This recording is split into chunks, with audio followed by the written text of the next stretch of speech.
Office Space wasn't another late 90s comedy, and it was definitely not the sort of blockbuster smash its studio wanted. It was something more unusual, more modest, and in the end, more lasting, a corporate exorcism masquerading as an office satire, a rage fantasy encased in beige walls, humming printers, and passive-aggressive memos masquerading as policy. Behind the offbeat characters and mumbling dialogue, it was a pain movie. The creeping bleed of corporate existence, the hollow space of cubicles, and the small humiliations that accrue until revolution seems less of an option and more of a necessity. But the film itself nearly fell victim to the very kind of middlebrow it was attempting to mock. Studio executives didn't get it, critics loved it but shrugged, and audiences initially dismissed it. And yet, as the years went by, Office Space didn't merely survive, it became legend. If this kind of story touches your heart, if you're someone who cares about truth, responsibility, and speaking up for the voiceless, please like this video, subscribe to our channel StarVault TV, and share it with someone who should hear it. Let's get started. What makes it intriguing isn't just the movie itself, but the 20 odd, humorous, and occasionally unbelievable facts embedded in its DNA. They demonstrate how a strange little film nearly undercut itself into oblivion, only to slink back as one of the most frequently quoted comedies of its time. They indicate how a stapler transformed corporate America, how a poor audition by an actor became legendary, and how actual CEOs were able to misunderstand so fantastically that they ended up quoting the very satire themselves. To make sense of Office Space, you have to start at the start, when the production was little more than a cartoon about a miserable man muttering about his stapler. The initial battle was over the title. Fact 1. Office Space was never intended to be cool-sounding. When Fox executives heard the title pitched by Mike Judge, they shuddered. Too plain, they complained. Too dull. It was less of a movie and more of an instruction booklet that somebody left on a fax machine. They pleaded with Judge to think of something more exciting, something more in keeping with the studio's latest hit, There's Something About Mary. That film was loud, commercial, and filled with wacky gags. But Judge wouldn't listen. The anemia was the punchline, he said. It was meant to feel like beige wallpaper. Fox didn't understand. As revenge or corporate spite, perhaps they cut the advertising budget and scrapped press screenings. Insiders suspected that the film was deliberately buried. To Judge, it seemed like sabotage. And yet, strangely enough, it was poetic, a film about corporate shortcomings fell victim to corporate shortcomings. So, why did Fox greenlight it then? That brings us to fact 2. Hair gel gags inadvertently opened the door. Following There's Something About Mary made a killing in 1998, the studio hastened to find a new, off-color comedy. In the midst of this scramble, someone remembered Milton, Mike Judge's brief cartoon that appeared on MTV's Liquid Television. Milton was the whiny little guy with glasses complaining about his stapler, perpetually ignored. Not exactly blockbuster comedy material, but Fox was after chaos, not subtlety. If hair gel and zipper humor could fill auditoriums, perhaps a strange cartoon dude could as well. Judge recognized that it was not the same sort of humor. Office Space was subdued, deadpan, and sad, but the door was ajar and Milton got through. Milton's inspiration wasn't all imagination. Fact 3. Milton existed. Before he was a cartoon or a cult icon, he was a guy Mike Judge actually worked with. Same hunched shoulders, same monotone mumble, same unsettling fixation on a red swingline stapler. Judge couldn't shake him. So he drew him, hastily animating his irritations into a short film. MTV acquired it, then Saturday Night Live ran it. By the time that Office Space opened, Milton had endured corporate slights on television for almost a decade. Stephen Root's acting didn't merely define a character, it embodied a ghost that was already hovering in every office. Milton's DNA wasn't the sole literary strand in the movie, though. Fact 4. Office Space is a borrowing from Herman Melville's Bartleby the Scrivener. It was written in 1853 and is the tale of an office drone who merely ceases. His descent is muted. I would prefer not. He won't photocopy papers, won't relocate desks, won't play the game anymore. Peter Gibbons, hypnotized, does something uncomfortably similar. He doesn't blow up, he simply no longer cares. Judge never explicitly quoted Melville, but critics noticed the reference immediately. Both tales confront the same machine-like regime and show how choosing out, quietly, obstinately, can be the most revolutionary act of all. Casting Peter Gibbons was another fight. Fact 5. Louis C.K. almost got the part of Peter. At the time, Louis was only a struggling comedian with great writing ability and a face designed for sleep deprivation. On paper, he was perfect, but in readings, it was forced, like a guy acting burnout as opposed to living it. Then Ron Livingston, a then relatively unknown actor, showed up and had nothing flashy to offer but a real sense of being burned out. He didn't shine. He slumped, and that was ideal. Judge didn't require a stand-up comic.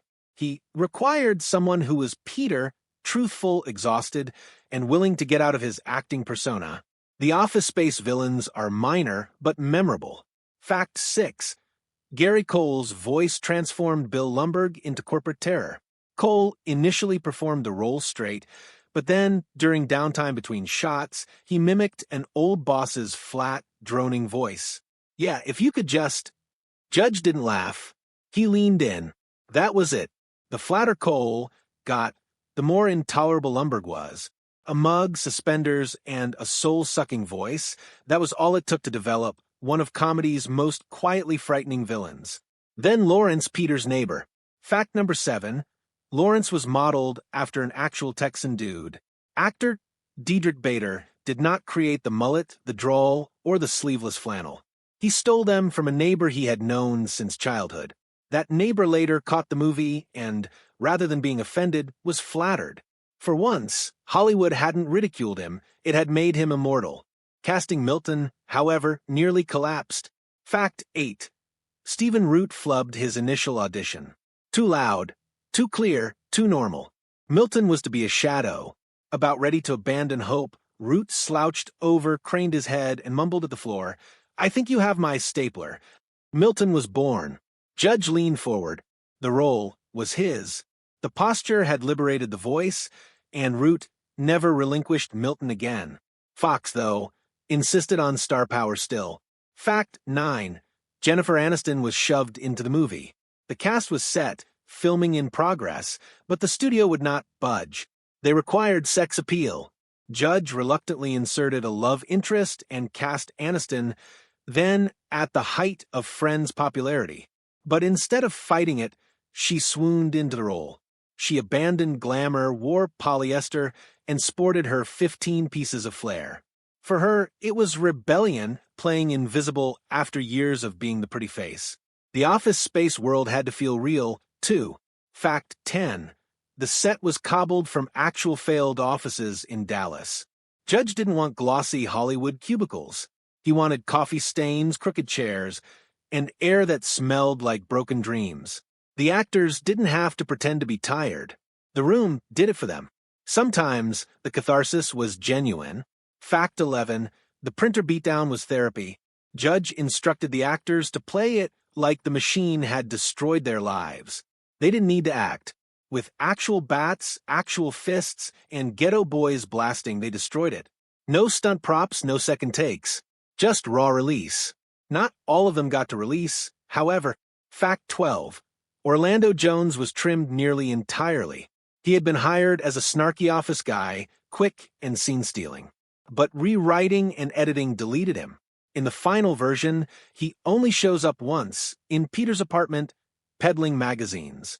A character who was supposed to be about corporate erasure got himself erased, a sad irony that was too perfect for the movie. The hypnosis spell nearly disappeared as well. Fact 13. It wasn't meant to stick. Initially, Peter would wake up out of it, business as usual.